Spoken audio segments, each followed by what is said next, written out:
All right. Boom, boom. We are live. Finally. I was screwing around with this for like at least 10 minutes trying to get this thing to go live, and YouTube wouldn't let me go live. So finally, I am live. Hey, how is it going? It is your muscle building coach, Lee Hayward, with another live video Q&A. And today's video Q&A is going to be a little different because I've been requesting some questions and topics of discussion in advance. Today's one's a little later than I normally do these. I was actually out for a bike ride. I was out for a fat bike ride tonight in the snow. I put on my headlamp and I got a headlight on the bike, and I was riding through. I mean, it was beautiful. I mean, we've got some light snow down.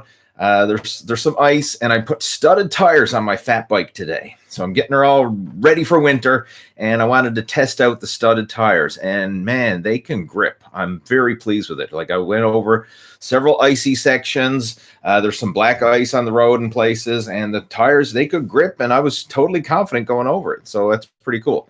Actually, you can see I got a line across my head where I got the I wear it's like a head sock underneath my helmet to keep my head warm. I was seeing a line on my forehead there from when I was out bike riding. Oh, man. Anyway, I'm going to jump in now and get some of the questions coming through.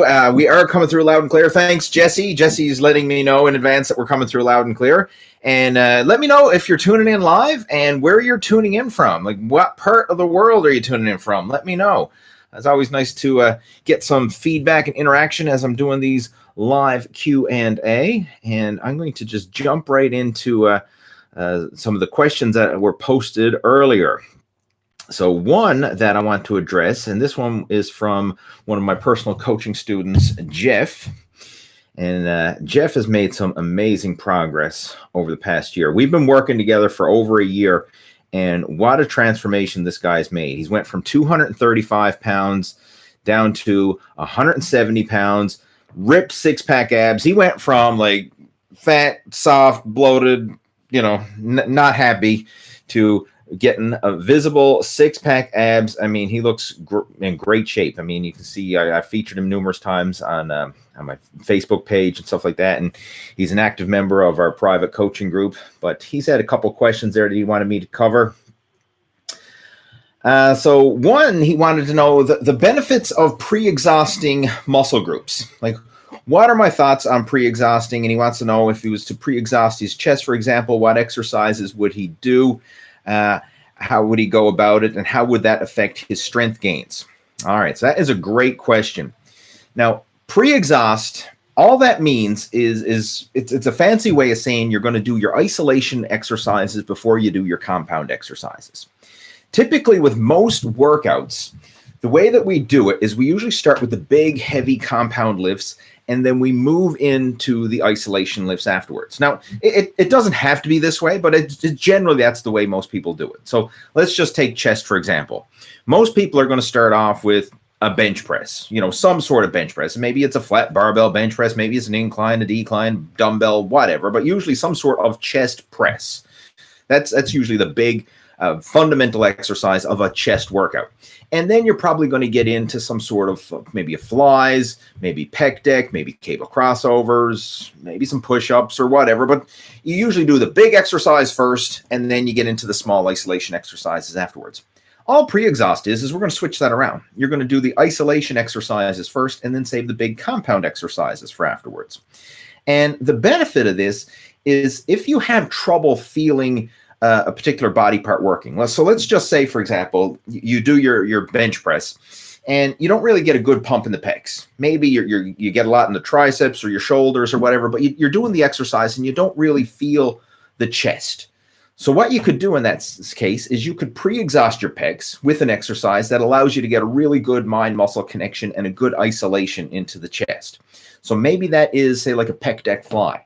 Maybe it's a dumbbell fly. Maybe it's a cable crossover fly, but it's some sort of exercise where you really get a good squeeze and contraction in the chest, and you can kind of get the blood pre-pumped into the pecs, pre-fatigue them, so that when you get to the big compound exercise afterwards, Now you can actually get more muscle activation. Now your chest is already pre-exhausted from the isolation work, so you're going to get more muscle activation from it when you do the compound exercises, your bench presses or whatever. Now, this applies to all muscle groups. So, I mean, like, for example, if let's just say you're doing squats or leg presses for your legs and you don't really feel your quadriceps. Well, if you want, you could pre-exhaust your quadriceps with leg extensions.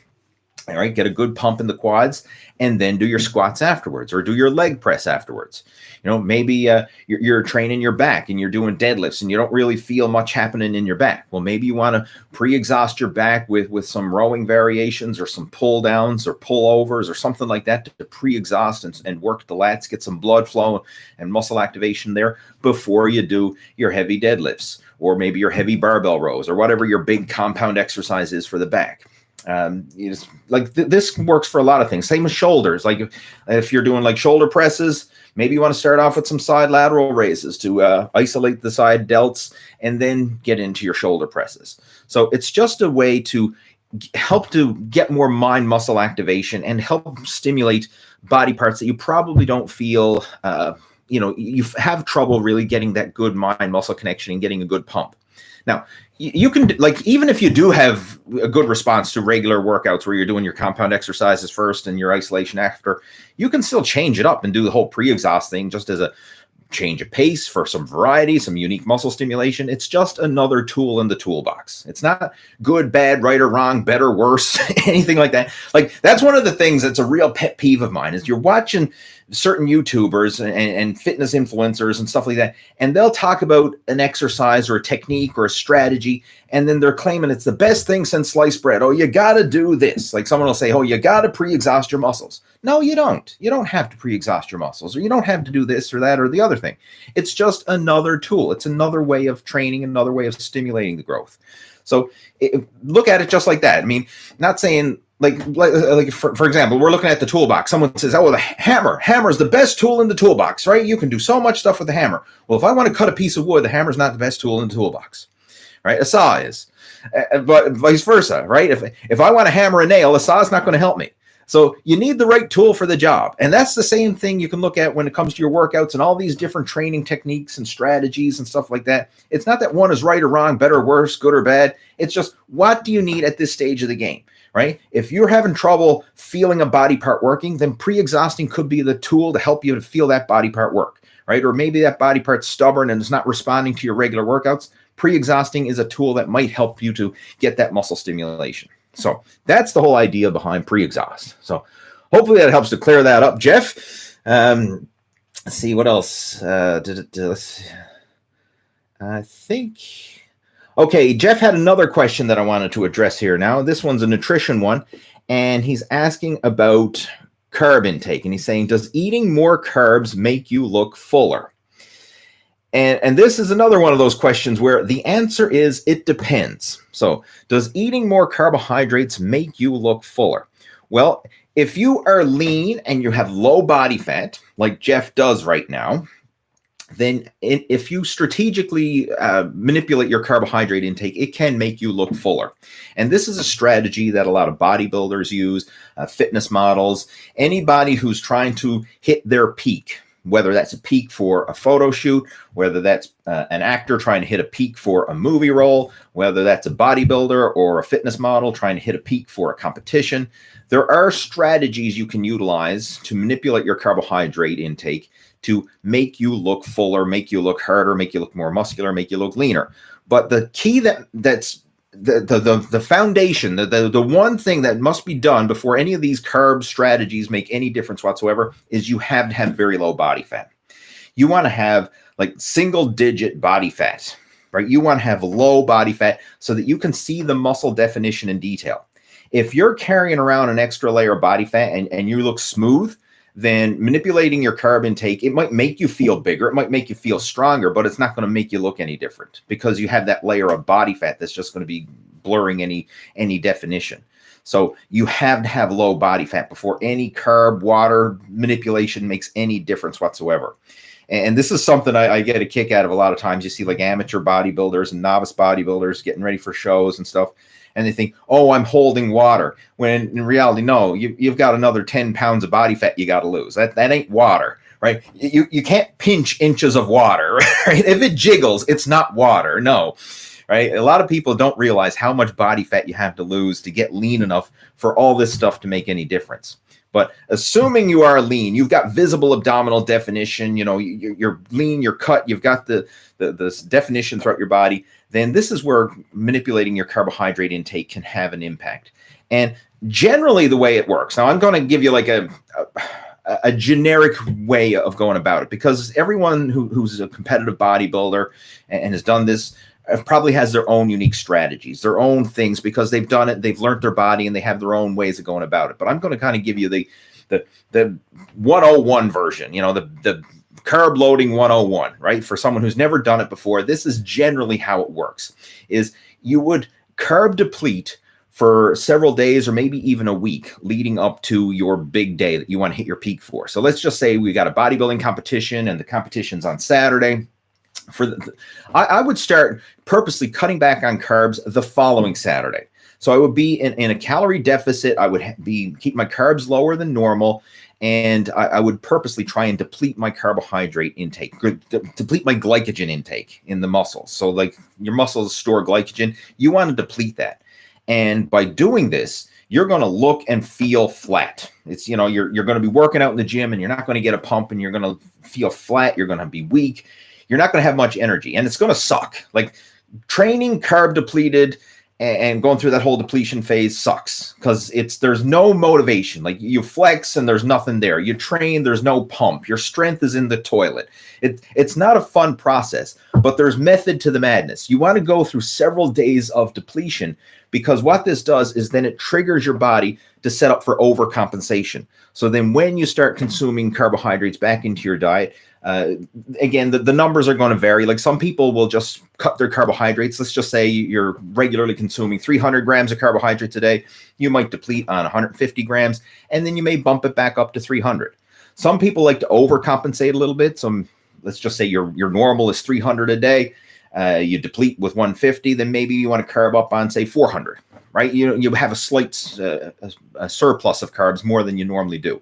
But bottom line, you deplete, and then when you put the carbohydrates back in, your muscles are going to overcompensate, meaning they're going to store extra glycogen in the muscle cells, and they're going to temporarily appear bigger, fuller, and it's going to just give you that swole look. So then when you pump up, your muscles are going to feel tight, and they're going to feel full, and you're going to look bigger, and you're storing more glycogen in the muscles. I mean, this strategy originally came about in endurance sports. Like this is a strategy that long distance endurance athletes used to use to carb load before an event, so they'd have more energy. But the side effect of it is it also made your muscles fuller. And then, of course, when physique athletes and bodybuilders started using this as a way as an aesthetic enhancement, to help make their body look bigger and fuller and leaner and harder before competitions and photo shoots and stuff like that. So that's how the whole carbohydrate thing can make you look fuller. But the biggest thing that would cancel this out for like 90% of the people listening to this now is if you're not lean enough, meaning, less than 10% body fat, it's really not going to make a difference. Like if you got an extra 10, 20 pounds of body fat you got to lose, or you look down and you can't see your abs, forget it. Manipulating carbs is not going to make a difference. Like you have to have 6-pack abs. You have to have lean muscle definition before any carb manipulation is going to make any difference whatsoever. So those are a couple questions from Jeff. There we go. Hopefully those help. All right. I'm just going to jump into my private coaching group, because I asked some of the guys in there if they had any questions for the live video chat today. So just give me a second here now. And if any of you are interested in coming on board with our VIP coaching group, our Muscle After 40 Blueprint coaching group, just send me an email. I'd be more than happy to, give you the invite, if you will, let you know what's involved with it. Because we've got a group of action takers. It's mostly a mature group. Most of the guys in there in their 30s, 40s, 50s. We even got a few in there in their 60s. So it's a more mature group, working professionals, family men, guys who are trying to get in shape, lose the dad bod, and basically just want a good supportive environment to do that. So, that's what we have going on there. So again, if you want to come on board with the whole Muscle After 40 Blueprint, just send me an email. I'd be more than happy to to chat about it and let you know what's involved. We're okay. Let me see here. Where was I? Give me a second here, guys. Where is the... okay, here we go. All right, got a question from Paul. Paul is another one of our members in the VIP coaching group, and Paul is in his 60s, and he's an interesting guy because I featured him on my website, did a whole write-up. He never started working out till he was 62 years old. Like, never joined the gym until 62. So I get emails all the time from people saying, hey, am I too old to work out, right? Some people say, oh, I'm 25 years old. Am I too old? Or I'm 35, or I'm 45, or I'm whatever. And they're saying, I'm too old. Am I too old? I'm like, Paul started when he was 62. Like, and he started after he had a heart attack. Like, this was, the heart attack was his wake-up call. Like, hey, you got to get your shit together. Because he was overweight, totally neglecting his health. I mean, he wasn't into like drugs or alcohol or anything like that, but he used food as a drug, and he was overweight, and he used that as his comfort food, stress relief, whatever, you know, work, come home, sit on the sofa, pig out, and it just caught up with him. I mean, you know, he bottom line, he was just totally ignoring his health and fitness. He had a heart attack. He almost died. Thankfully, the paramedics were able to revive him. And ironically, around the same time, he had a coworker who had a heart attack and didn't survive. So, I mean, that was Paul's big wake-up call. He's like, man, I've been given a gift, right? I've been given a second chance at life. And he went ahead then and really started to prioritize his health and fitness. And I have nothing but respect. I mean, the guy has made a 180 transformation starting at 62 years old, right? That's crazy. Like, he was 240 pounds. Now he's down around 170 pounds. I mean, he's even able to do pull-ups. Like, guys in his mid-60s, and now he's able to do pull-ups with his body weight. And I mean, it's just awesome. I mean, it's just, I love to see that, right? Because most people, once they get in their 50s and 60s or whatever, they just give up on themselves. They think, oh, I'm over the hill. Who cares? What odds? You know, eat and drink and, you know, don't care what they about their health at that stage. And I see it so often. But, you know, I got a lot of respect for Paul because he took action. And again, a huge role model and inspiration for a lot of people. And he's a valuable member of our coaching group. Anyway, Paul's got a question there. Let's see what he's doing. Actually, where are you going? I'm reading his comment. Actually, he was just saying he's going to tune into the video chat. Okay, never mind, Paul. Anyway, I gave Paul a big shout out there before I even read his question, but he was just saying, hey, he's going to be tuning into the video chat. Well, anyway, hopefully you enjoyed that little story and blurb I shared about you, Paul. But okay, any other questions here that are sent in from the private group? Just give me a second, guys. I'm going to check this out because that's what I did is I posted up in advance saying, hey, if you have anything that you want to discuss, let me know in advance, and I was going to prioritize the advanced questions, and then I'm going to take the live ones. All right. Okay, let's see. It seems like that's it there. Okay.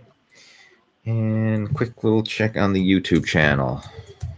And again, for those of you tuned in right now, if there's anything that you want to discuss, go ahead, post it there in the chat section. All right.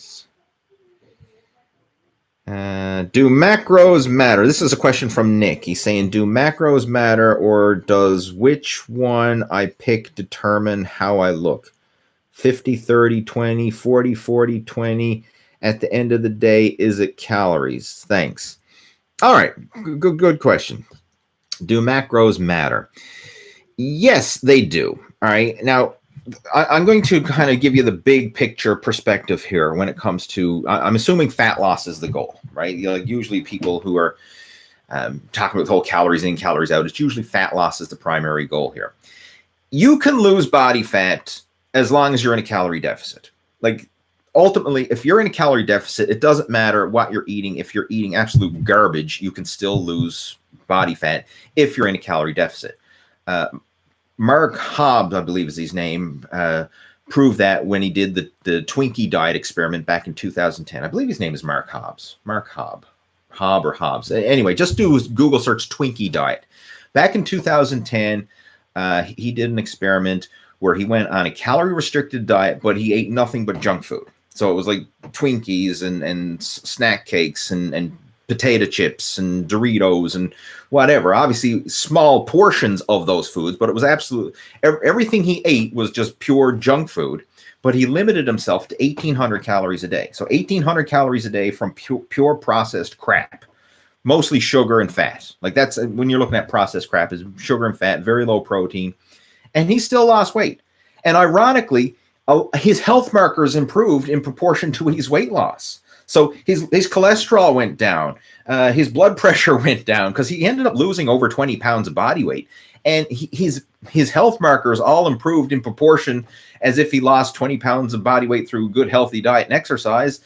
And in his case, all he did was starved himself on junk food, which sounds stupid, but that's literally what he did. 1,800 calories a day of junk food. And he lost 20-something pounds. I don't know the exact number off the top of my head now, but and he basically got healthier because he was in a calorie deficit. Now, does that mean I encourage you to eat garbage? Heck no, right? I mean, like, this was a 10-week study, right? 10-week experiment. Obviously, the long-term implications of that are not fully understood. And of course, if you're eating pure junk food and you're not eating high quality, high nutrient food, I mean, nutritional deficiencies can develop and all kinds of stuff. But in the short term, it actually worked. He lost weight just because he was in a calorie deficit.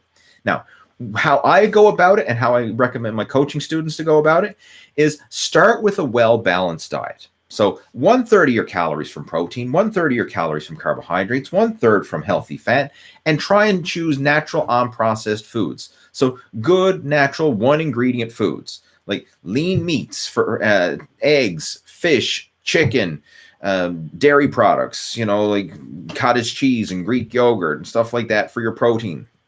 For your carbohydrates, oatmeal, quinoa, potatoes, sweet potatoes, rice, good solid sources of complex carbohydrates, fruits and vegetables. I mean, when it comes to fruits and vegetables, pretty much anything goes, right? Whatever kind of fruits and vegetables you like.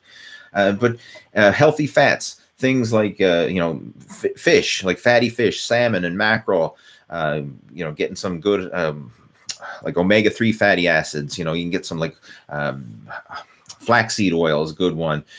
Nuts, like walnuts and almonds and avocados and olives and stuff like that. So you want like good natural unprocessed foods, good quality protein, good quality complex carbs, fruits and veg, and healthy fat.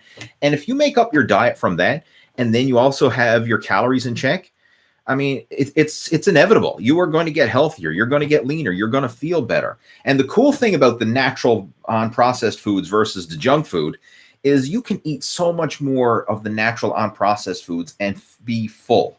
Like if you eat a bag of potato chips, it doesn't satisfy you, especially if you have to portion control it out so that you stay in a calorie deficit. Like you eat a small portion of potato chips, or you eat a couple like cookies or snack cakes or Twinkies or whatever. I mean, it actually makes you feel hungrier. So I can only imagine the torture that, Mark Hobbs went through when he was going through that Twinkie diet, because that food, you eat it, it makes you hungry. Like it doesn't satisfy you. Nobody like eats a Twinkie and say, oh, I'm stuffed, I can't eat another bite. You eat a Twinkie and you're like, man, that didn't feel like anything. I want another one. Same with potato chips. Like you just can't eat one potato chip, right? You eat and eat and eat, and it doesn't fill you up. Whereas when it comes to natural unprocessed foods, it does fill you up. Like you just can't sit and endlessly eat oatmeal. Like eventually you're going to get to the point where like, oh man, I'm just full of oatmeal. Or you just can't sit and endlessly eat chicken breast or endlessly eat apples or endlessly eat salad or whatever. Like you get full on that stuff. You just can't sit and endlessly eat potatoes or sweet potatoes. You get full. But you can sit and endlessly eat potato chips and sit and endlessly eat ice cream and crap like that. I mean, how often have you seen people like start potato chips and next thing you know, you're scraping the bottom of the bag? Or you get the container of ice cream out of the freezer and next thing you know, you're scraping the bottom of the container. Like that stuff doesn't fill you up. But the natural unprocessed foods do. They fill you up. So you get more eating satisfaction and with much less calories. So it's easier. Like for the same amount of calories, you get way more eating satisfaction. Plus, you're getting high nutrient foods and you feel better. I mean, yes, there's that transition. If you're not used to eating healthy foods, you got to kind of transition into it and you got to like let your palate adapt to it and stuff. But eventually you're going to crave the healthy stuff. And that's something like when I'm talking to my coaching students all the time, people are like, man, I'm craving the protein. I'm craving the vegetables, craving the fruit, craving natural unprocessed stuff, right? There are less cravings for the junk and they're actually craving more. Like, one of my coaching students was just telling me the other day, he says, I crave salads now. Like every day I got to have a big, large garden salad. And I said, that's awesome, right? I mean, like that's his lunch, right? Big, large garden salad with chopped up chicken breast. mean, that's the type of stuff that you want to be filling up on because it's good, high nutrient foods, and it's going to help fuel muscle growth. It's going to help to aid with fat burning, and it's going to just so much vitamins and minerals and antioxidants and all that good stuff, and not the processed junk that you're getting. But so hopefully that answers your question. Do macros matter? You can lose weight without counting macros as long as you're in a calorie deficit. But do they matter? Heck yeah, they matter. For overall health and longevity, it does matter. So take the healthier route. All right. Let's see who we got joining in here now. If you're enjoying the video chat, give it a thumbs up, right? Thumbs up. Would appreciate it. Jesse is here from Texas. We've got Eagle Eye John, Jose, Lee Dunnigan. We've got Gravity Training, I Infinity, some different names I'm not familiar with. Aiden joining in. Big Body Inc. Okay, Mike. Oh, Big Body Inc. saying, what's my email? leeh@leehayward.com. Sorry if I didn't mention that earlier. If you want to email me, if you have any questions, you want to discuss whatever, leeh@leehayward.com. You can email me. And I'd be more than happy to chat with you. That's my personal email. I actually answer my own email, right? That's not some robot autoresponder or whatever. That comes to me. All right, let's jump in and see what else we got there. How many sets on triceps, smaller muscle groups, please? I do 12 sets for triceps and biceps once a week, 3 exercises, 4 sets. It depends. It depends on a lot of things. Like, I don't like to give these one size fits all cookie cutter answers because it really depends. Like if you take someone who's brand new, never worked out before, or if you take someone who's been training for 10 years, how many sets they can do is going to vary, right? It depends. Now, this is what I would suggest. If you are making progress with your current workout, you're doing 12 sets for triceps, you're doing 12 sets for biceps, you're doing that once a week. I mean, that's a good volume. Like in terms of like intermediate to advanced training, that's a good volume. For beginners, it's probably a little high. I probably wouldn't go that much for a beginner who's just starting off. But for someone who's been training for a couple of years or more, and you're consistent, that's a good place to be. And the fact that you're doing multiple exercises, that would be a solid workout. And what I would recommend for an intermediate, so someone who's got at least 2 solid years of progressive weight training under their belt, you're making good progress. What I would recommend is when it comes to those, I would do a positions of flexion style of training, meaning that one exercise would be a mid-range compound move, one would be a fully stretched, and one would be a peak contraction. So in the case of biceps, some sort of standing curl. Could be standing barbell curl, standing dumbbell curl, but the standing curl would be your mid-range exercise. Fully stretched would be like a preacher curl, something where you really feel the stretch when you're in the bottom range of motion, or maybe one of the incline dumbbell curl where you're lying back on the incline bench and you're doing your dumbbell curls and you feel your biceps stretch out in the bottom, somewhere where you're getting a good stretch. And then the peak contraction would be maybe a concentration curl, could be like a low pulley cable curl, something where you really get a good peak contraction and you have to fight to hold that top position. That's what I would recommend for the biceps. So standing curl, preacher curl, concentration curl, or some variation of that. For triceps, you could do maybe like a close grip bench press. That would be a great mid-range compound exercise for triceps. For fully stretched, maybe something along the lines of skull crusher, or like overhead tricep extension, where you're going to stretch out the long head of the tricep.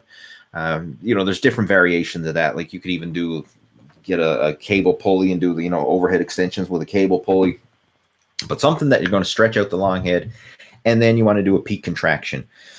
So that could be maybe like a dumbbell kickback. That could even be a tricep push down, where you really focus on locking out the triceps in the bottom. If you use a rope attachment and you're doing your push downs, that's really good for getting an isolated peak contraction in the triceps. But those, again, mid-range, fully stretched, peak contraction. That's what I would recommend. And again, do a few sets of each one. Boom, you've got a great workout right there. Jose is asking, do you use a foam roller? No, I don't. So that answers the rest of the question. He says, if so, do you use it before or after you train or whatever? No, I don't use a foam roller. I have one and I have used it before, but it's not a staple in my workouts. Like I warm up with some sort of cardio before I do my workout, usually the rowing machine. Then I'll do some mobility exercises for whatever body parts I'm going to be training that day. You know, it could be like arm circles and rotator cuff rotations or knee bends or whatever. Just do some stuff to warm up the body parts that I'm going to train.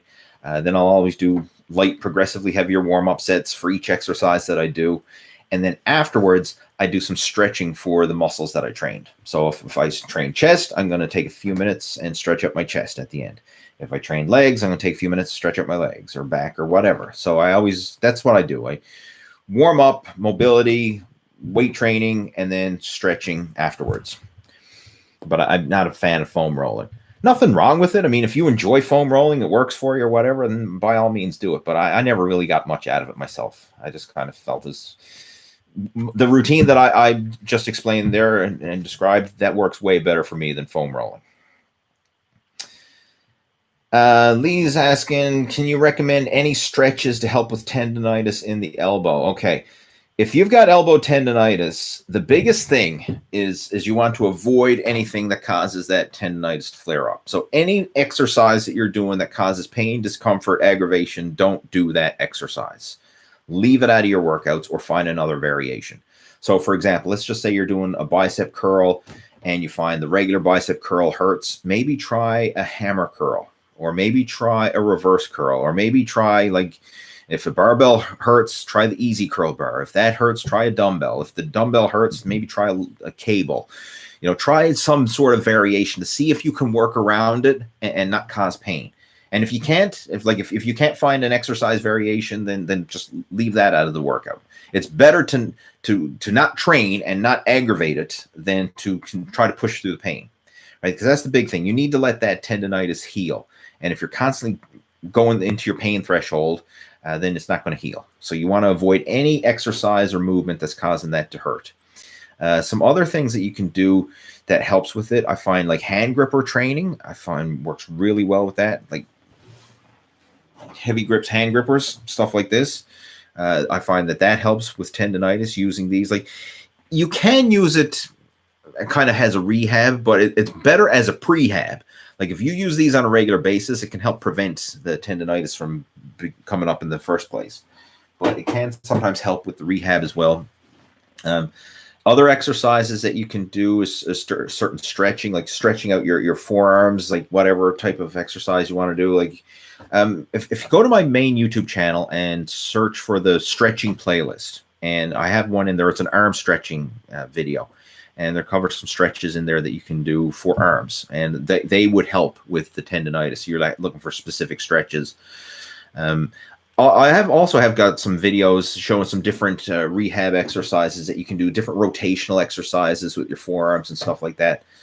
So just do a search for like Lee Hayward elbow tendinitis. Just go to YouTube, search that, Lee Hayward elbow tendinitis or Lee Hayward arm stretching, and you should be able to find those videos that I made on those. But the big thing, again, I can't stress this enough, is you want to avoid aggravating it any further. So any particular moves that cause pain or discomfort, don't do them, right? Do something else, another exercise, another variation, or just leave it out entirely. Other things that can help, like if you can get some elbow sleeves or like elbow wraps and stuff like that, some sort of compression sleeve, that can help. It's kind of like a Band-Aid solution, but it does make a difference.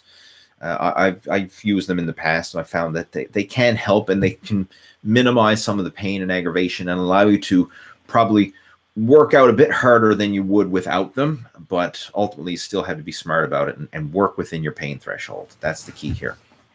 And it's a tedious process, man. It really is. When elbow tendinitis flares up, you really got to pay attention to it and do whatever you can to heal it up, because if you just keep doing the same thing, it's not going to get better on its own. Like, it's just going to get worse. Jose saying, what are your favorite low-calorie snacks? I actually made a video covering those. Just what's the title of the video? I'll just give you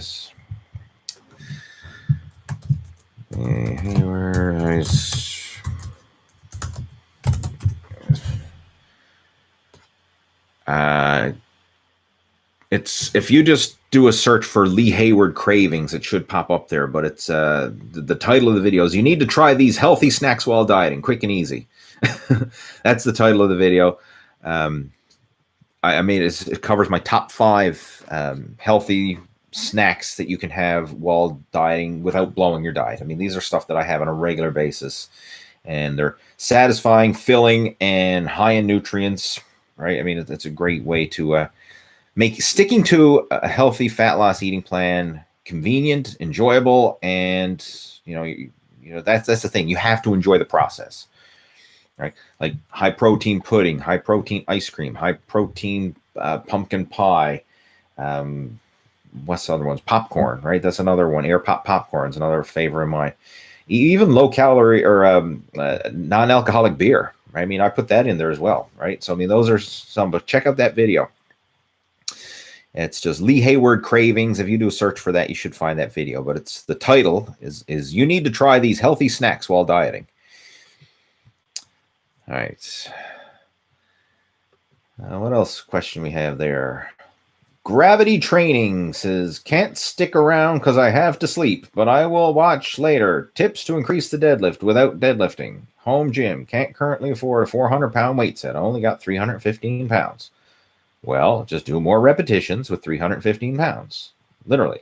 You can do deficit deadlifts, meaning that you elevate your feet on a block or a box or something or a couple boards, and that actually makes the deadlift harder. The greater the range of motion, the harder the exercise. So if you do deadlifts standing on a couple boards that elevate your feet and make it, you have to pull the weight further, that will make it a lot harder.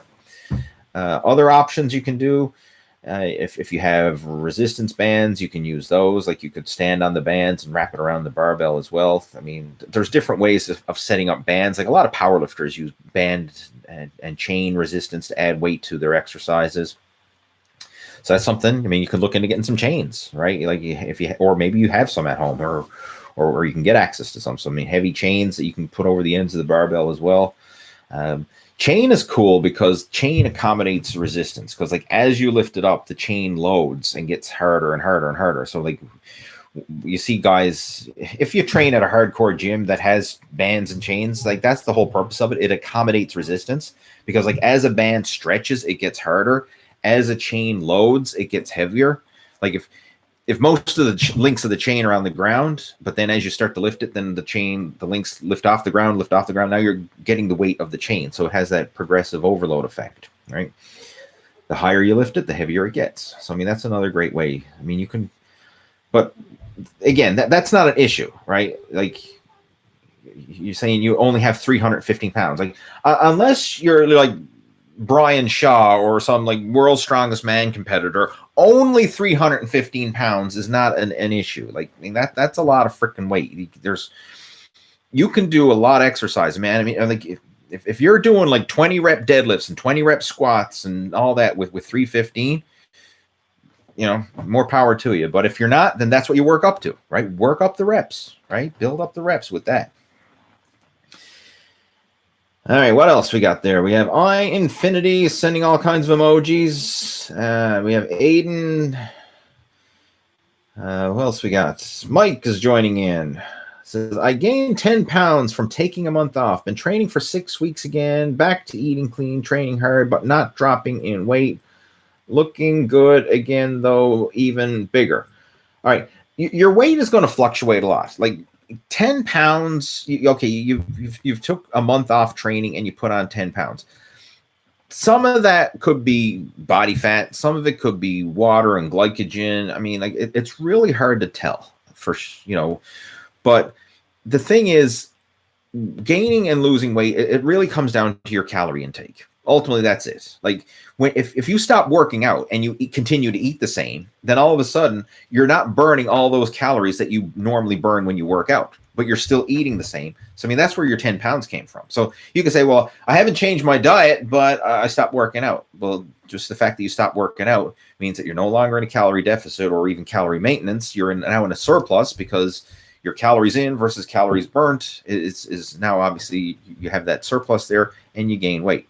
So bottom line, you just, if your goal is to lose weight, you just need to create a bigger calorie deficit, right? Either by cutting back on the food intake or bumping up the exercise, or a combination of both, right? I mean, if you want some strategies and kind of brainstorm some ideas on how you can actually do this without feeling like you're on a diet, because like it's so simple to say the numbers. Just say, hey, exercise more and eat less, right? I mean, everybody says that. Hey, that's all you got to do. Eat less and exercise more, right? Boom, problem solved. But it's not that simple, because then you have real life. Like, how do you eat less when you're hungry and you're craving something? And I mean, you're every hour on the hour, you're looking in the fridge and you're like, man, I'm starving. My belly's grumbling, right? I mean, like, how do you do it then?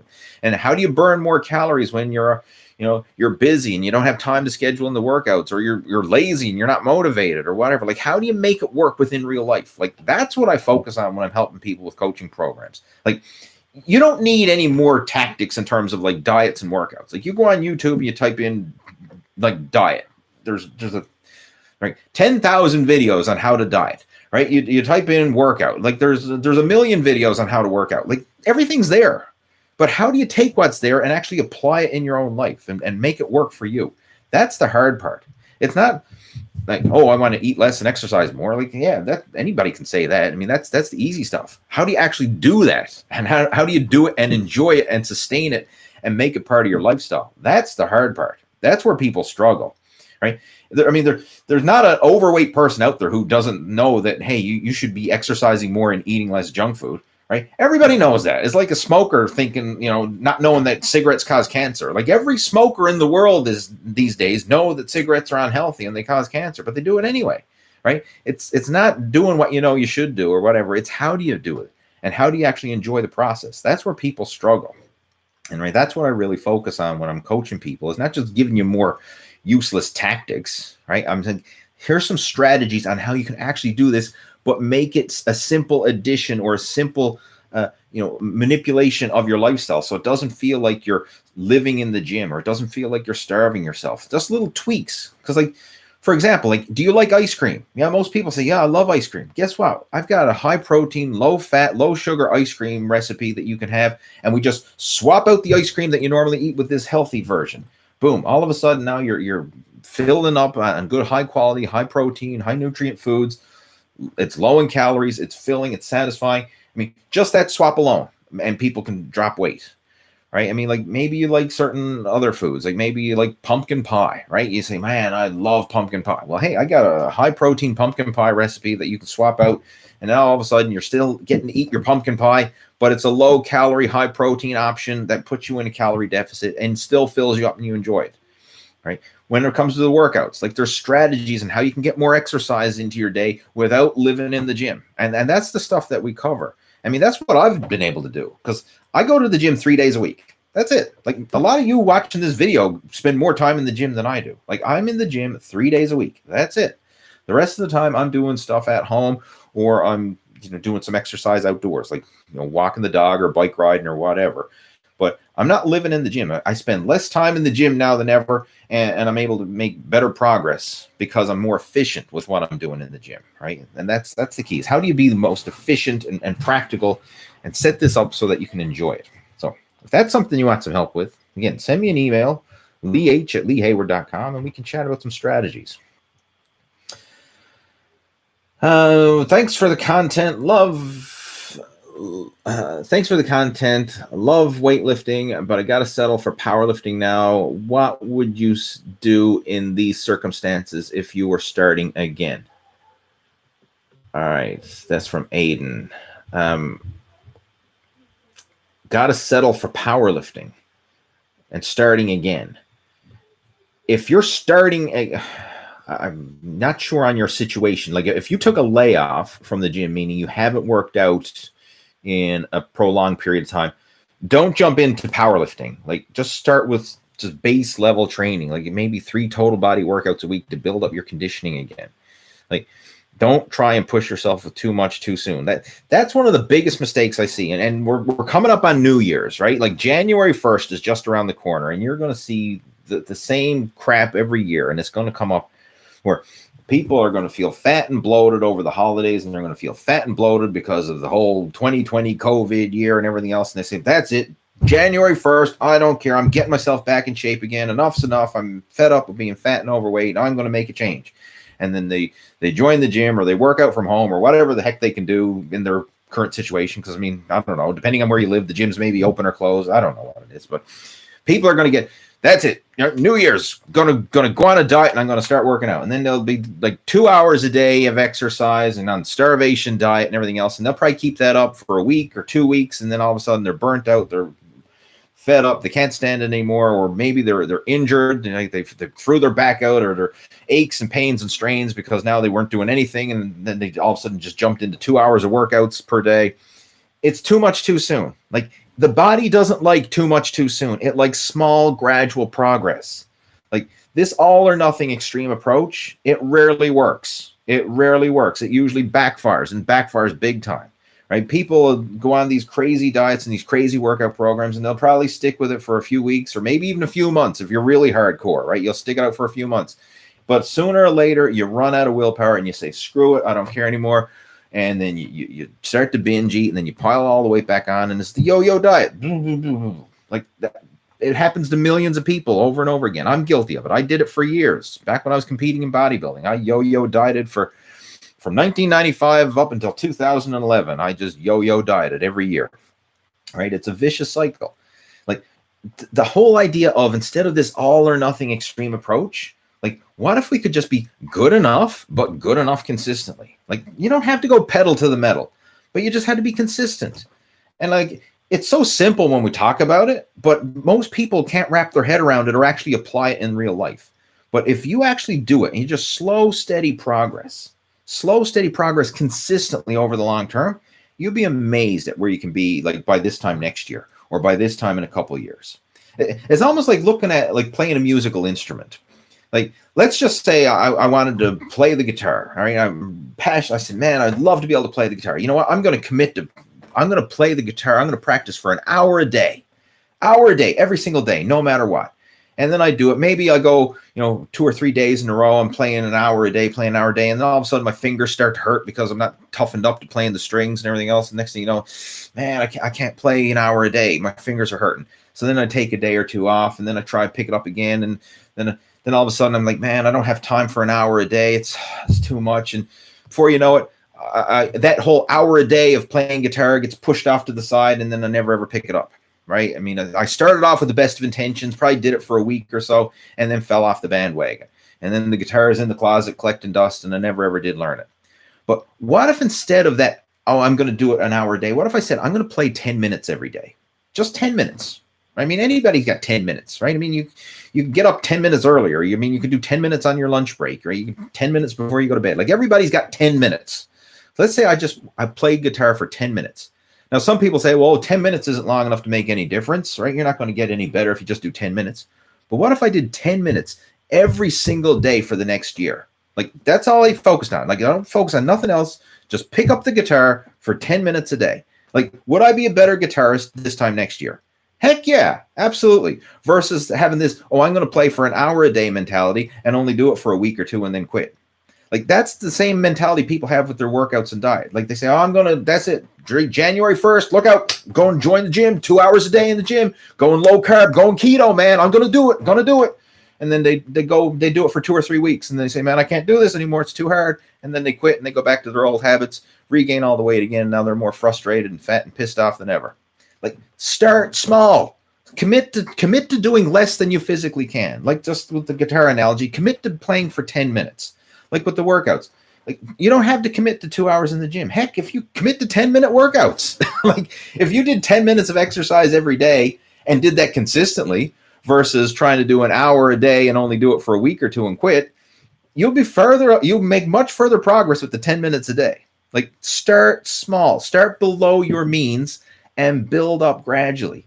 Consistency over intensity. Good enough, but good enough consistently. Like, if you can get that through your thick noggin, that would make such a difference in your progress over the long term. And this is the biggest mistake I see. I mean, even people like my coaching students and people who I've teach this, I've given them the system and everything else, they still make this mistake all the time. And I'm like constantly drilling into them, like, no, it takes time, like slow, steady progress. Like, heck, if you lost a pound of body fat a month, like, most people look at that and think, well, if I only lost a pound a month, I'm a failure. But what if you did that month after month after month? I mean, by this time next year, you'd be 12 pounds lighter. And then, you did it in 2 years, you'd be 24 pounds lighter. In 3 years, you'd be, the weight start going to add up. Like, you could eventually get to your fat loss goal if you only lost a pound a month, but maintained it. Instead of trying to like starve off and drop 10 pounds in a week, right? Which is what most people try and do. And then they can't maintain it. And then they binge and gain it all back again. Like, right, go on some crazy hardcore diet and lose 30 pounds in 30 days. And then 3 months later, they got 35 gained back, right? Like, that's not the way to lose weight and sustain it. You have to be slow and steady and progressive and consistent. Again, consistency over intensity. That was a long rant. I don't know where the hell that came from, but yeah, that was Aiden saying he had to start back with powerlifting. And no, that's too much too soon. Start back with something small. Anyway, how are we doing?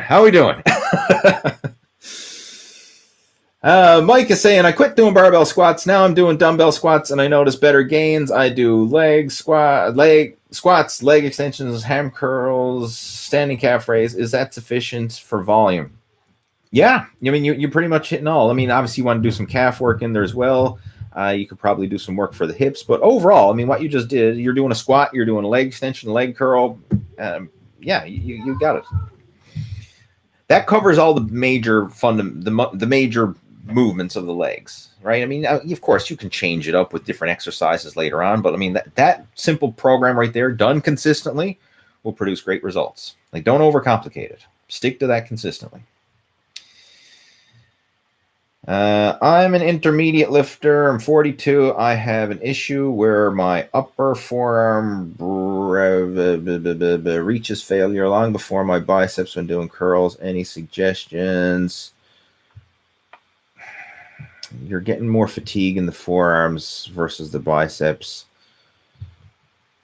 I would probably just lighten up the weight. That's what I would focus on, and just like focus on. Well, remember, if you remember back to the beginning of the video chat, I was talking about pre-exhaust. This is something where you might be able to incorporate some pre-exhaust into here. Like, maybe pre-exhausting your biceps beforehand with an isolation exercise. So maybe some sort of concentration curl, or maybe play around with different bicep exercises, some that feel you get a really good contraction, maybe like low pulley cable curls, concentration curls, or some sort of machine curl or whatever. Try and pre-exhaust your biceps first before you get into your bigger bicep exercises, maybe like the standing curls or whatever. And that might allow you to get more muscle activation in the bicep itself without your feeling like the forearms are fatiguing before the biceps do. And another thing that you can look into as well is changing up your grip. You could even, I mean, I don't like to recommend this, but I mean, you could wear like a lifting strap. Like, maybe your grip in your forearms are getting so pumped that they're fatiguing first before your biceps. Again, what I would suggest you do is send me an email. Like, if you're serious about this and you actually want some help with it, and your name is BS. So, I mean, I don't know.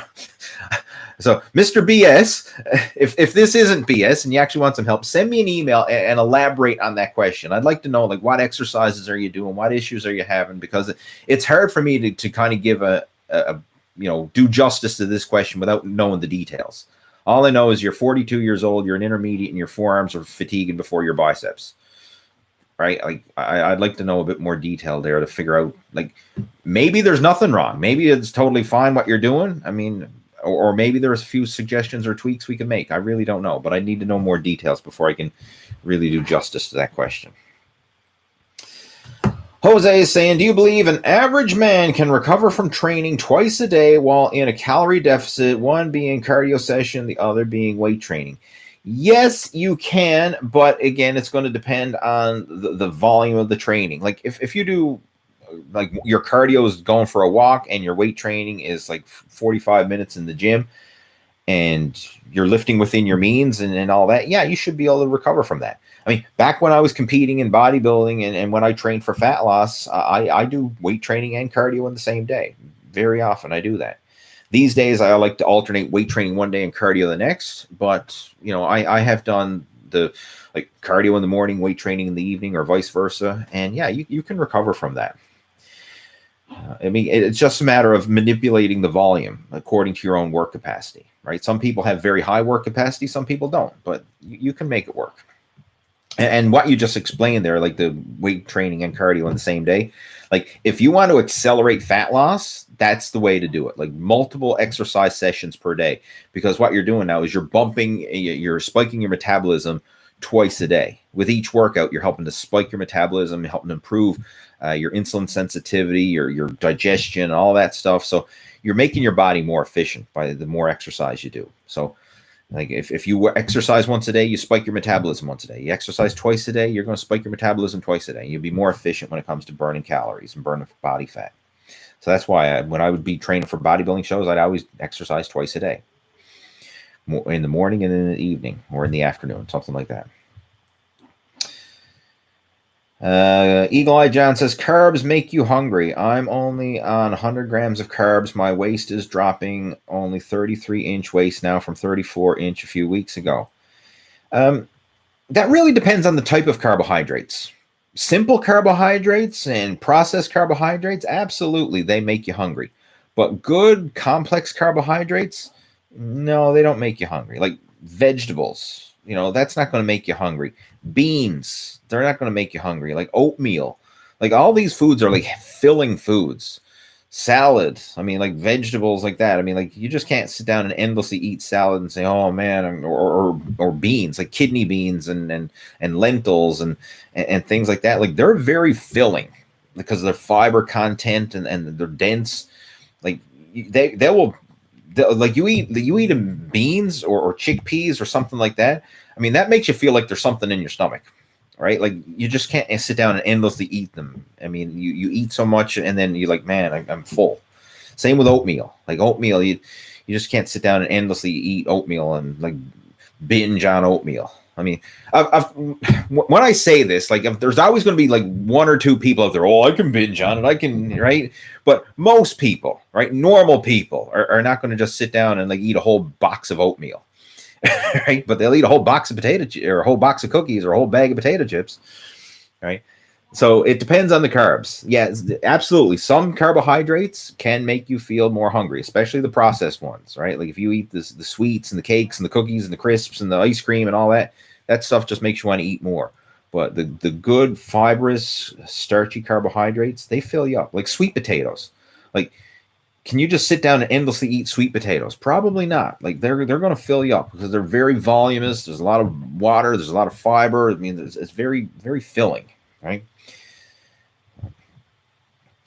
What else we got there? Mike is saying, is 4 sets of 6 reps for pull-ups respectable? If you can do any pull-ups, that's respectable. Like the average person in most gyms cannot do a proper pull-up. So if you can do a proper pull-up, you're ahead of most people. And if you're doing multiple sets and reps, then yeah, that is respectable for sure. I mean, is it world class? No, it's not world class, but it's certainly respectable. And I don't know what world class is. I had to look it up. Like, what's the Guinness Book of World Records for pull-ups? And then, of course, then you have all the different pull-up variations. Like, is it an actual strict pull-up? Is it these CrossFit kipping pull-ups where they look like they're a fish out of water flopping over the pull-up bar? I mean, but if you can do proper pull-ups with good form, that's respectable. Absolutely. What else we got? Eagle Eye John is saying, happy Christmas. Thank you. Happy Christmas. I got my Christmas tree today. Yeah, we've got 2 Christmas trees. We've got one in our living room, and we've got a little one down in the basement in Harvey's playroom. So we got 2 Christmas trees, and Harvey decorated the little one down there. So that was what we were doing this afternoon. We were decorating Harvey's Christmas tree today. It's going to be fun. I mean, I know this is going to be a weird Christmas because with the whole, COVID situation, there's not going to be as much get-togethers and all that, but we're still looking forward to it. I mean, Harvey's 4 years old now, so I mean, like he's looking forward. Santa Claus is coming, and of course we can pull that Santa Claus card, right? Because hey, you got to be good or Santa Claus won't come, right? So I mean, we got that's like ace in the hole, right? Right? You can always use the, you got to be good, or if you're not a good boy, Santa Claus is not going to come, right? All right, so gotta love Christmas. I'm looking forward to it. Eagle Eye John says he's not going to count calories on Christmas Day or Boxing Day. No, I don't blame you. I'm not counting them either. Enjoy. It's a holiday. Enjoy the holiday.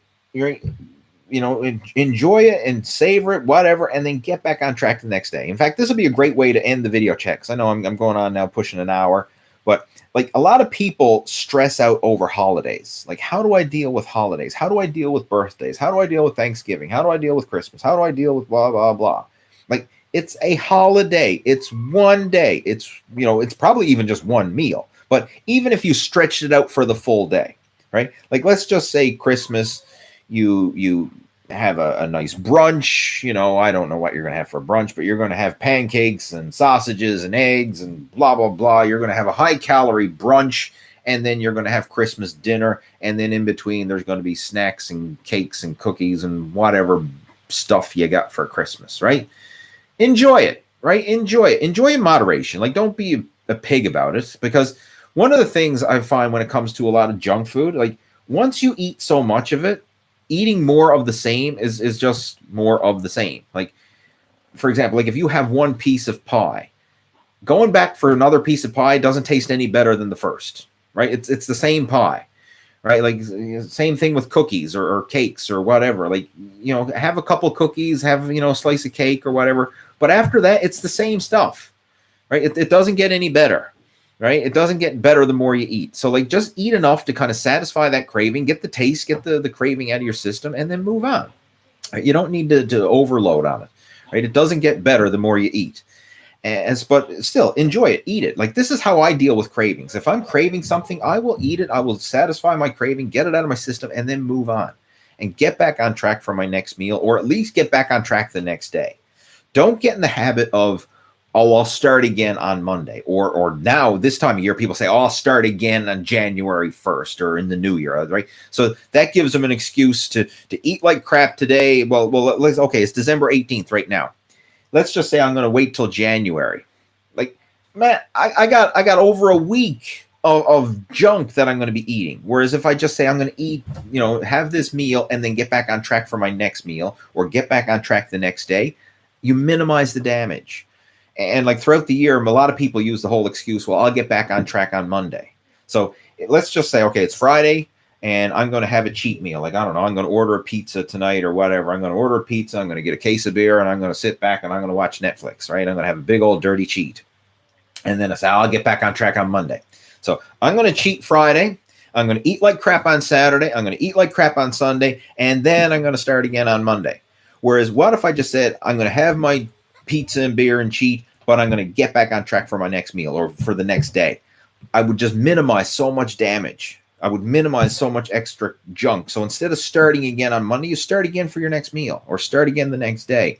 And that is how you make progress. That's how you minimize the damage and make more progress. And this whole ratio, like of burning body fat and getting in shape, it's not this all or nothing extreme approach. It's just tipping the scale. It's just like, you want to have more good days than bad. And as long as you have more good days than bad and you're tipping the scale in favor of fat loss versus fat gain, you're going to get leaner. That's all it is. It's just like a balance scale. Whereas most people are having more bad days than good, or they're equaling it and they're stuck in a plateau, right? Like, if you cheat and then you have a good day, and you cheat and you have a good day, and like, okay, you're stuck. And then people say, well, why am I not making any progress? Why am I not losing any weight? It's because you're eating too darn much, right? Like, you're not having more good days than bad.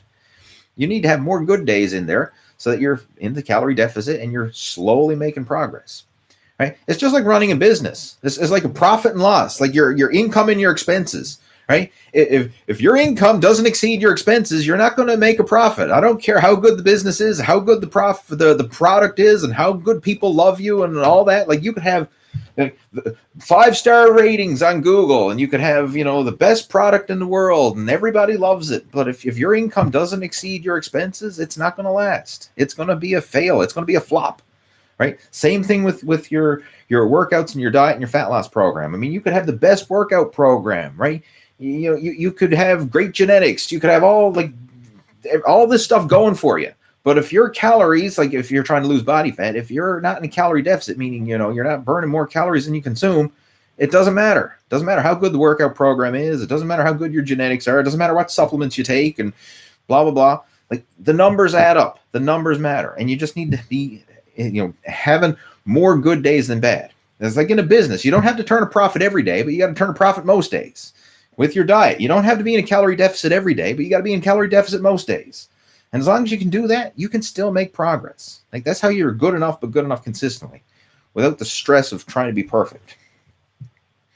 Anyway, so that's how we're going to deal with it. Enjoy your Christmas, enjoy your New Year's, enjoy your whatever you're going to have, but then get back on track the next day. Like don't let it extend out beyond. Like don't let it turn into a whole weekend long or week long or month long binge. That's where people gain the 10 pounds over the holiday season, is because they say, oh, it's the holidays, screw it, I'm going to eat like crap every day, and then I'll start again in January. That's where you gain the 10 pounds of pure blubber that sets you back. Whereas if you just have your meal, enjoy it, savor it, get that craving out of your system, and then get back on track the next day, the damage is minimal, and you can go through the holidays and actually lose fat.